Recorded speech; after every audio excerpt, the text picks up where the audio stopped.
Hello everyone, my name is Aryan Gupta and I secured AIR 424 in GATE CS 2022 and also I got selected in IIIT Hyderabad. तो आज हम बात करेंगे कि without coaching gate की preparation करने के में क्या क्या ट्रबल्स या क्या क्या परेशानियां हो सकती हैं जो आपको फेस करनी पड़ेंगी। तो सबसे पहली मेन बात क्या, सबसे पहला जब आप प्रिपरेशन स्टार्ट करते हो तो सबसे पहला काम क्या होता है कि एक डिफाइंड सिलेबस होना चाहिए कि हाँ ये एक डिटेल्ड सिलेबस होना चाहिए कि ये पोर्शन जो है एग्ज़ाम में आएगा। तो गेट की जो ऑफिशियल वेबसाइट है तो उस पर कहीं पे भी ऐसा डिटेल्ड सिलेबस नहीं है, मतलब मेजर टॉपिक्स के नाम लिखे रहते हैं, सब्जेक्ट्स, और उसके अंदर थोड़े थोड़े टॉपिक्स के नाम ऊपर से, बट ऐसा डिटेल्ड सिलेबस कहीं पे भी नहीं है। और फिर दूसरी बात आती है कंटेंट की। तो जब आप विदाउट कोचिंग प्रिपरेशन करते हो तो आप क्या सोचोगे कहीं एकदम फ्री सोर्सेज से मतलब स्टडीज़ करोगे तो वहाँ पर एकदम फिक्स्ड कंटेंट नहीं है कि मतलब ऐसा आपको वो नहीं होगा कि ठीक है इतना कर लिया तो हो जाएगा। ऐसा कोई भी मतलब सोर्स ऐसा नहीं है कि इतना कर लिया तो हो जाएगा कंप्लीट। क्या होगा कि आप फिर नया क्वेश्चन करोगे, फिर नया कंसेप्ट आ जाएगा, फिर आप सोचोगे कि यार ये तो वीडियो में था ही नहीं, यार ये तो सर ने पढ़ाया ही नहीं, तो फिर आपको लगेगा कि यार ये तो इनकम्प्लीट है। तो ये कब तक इनकम्प्लीट लगते रहेगा, तो वो ऐसा ही है। तो मेन प्रॉब्लम यही है कि डिफाइंड सिलेबस नहीं है, डिफाइंड कंटेंट नहीं है। दूसरी प्रॉब्लम है कि कंसिस्टेंसी मेंटेन नहीं हो पाती है। मतलब किसी भी गोल को आपको अचीव करना है तो आपको कंसिस्टेंसी, डेडिकेशन तो होना ही होना चाहिए, मतलब उसके बिना तो हो ही नहीं सकता आपका काम, सक्सेस अचीव कर ही नहीं सकते।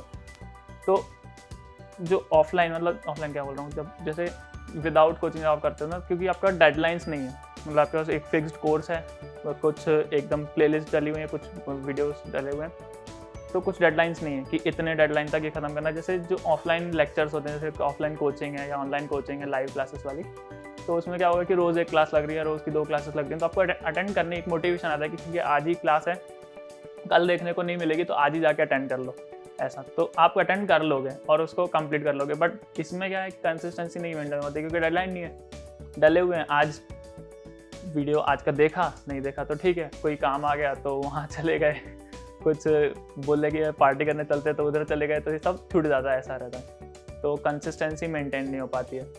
और फिर एक और इम्पॉर्टेंट पॉइंट है क्या है कि कंपटीशन नहीं है, कि आप जब खुद से प्रिपरेशन कर रहे हो तो आसपास वाले कोई है नहीं आपके साथ में कि जिससे आप compete कर पाओ कि यार इसने कर लिया है या इसने कर लिया है, मैंने क्यों नहीं किया। पर कोचिंग में जाओगे तो वहाँ पर क्या होगा कि आपको लगेगा जैसे आप पीछे हो भी गए या कहीं आप थोड़ा अच्छा परफॉर्म नहीं कर पा रहे हो, तो दूसरों को देख के आप अच्छा करने की कोशिश तो करोगे एटलीस्ट।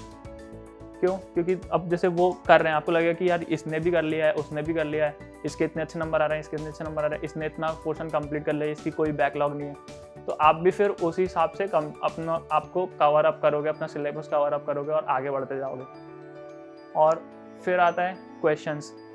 तो अब जैसे फ्री रिसोर्सेज हैं तो वहाँ पर क्वेश्चंस सेम जैसे कंटेंट का बोला था मैंने कि फिक्स्ड कंटेंट नहीं है कि इतना कर लिया तो हो जाएगा। ऐसे ही सेम टू सेम क्वेश्चंस में भी है। जो कोचिंग्स होती है ना, वो एकदम उनकी पूरी टीम होती है, मतलब वो क्वेश्चंस ऐसे एकदम चुन के क्वेश्चन्स बुकलेट में डालते हैं कि यार तुम इतना कर लोगे तो तुमको मतलब कोई भी नया क्वेश्चन आएगा तो तुम एटलीस्ट अप्रोच लगा पाओगे। तो ऐसा इतना कर लो, इनफ है, मोर देन इनफ है। बट फ्री रिसोर्सेज में ऐसा कुछ भी नहीं है।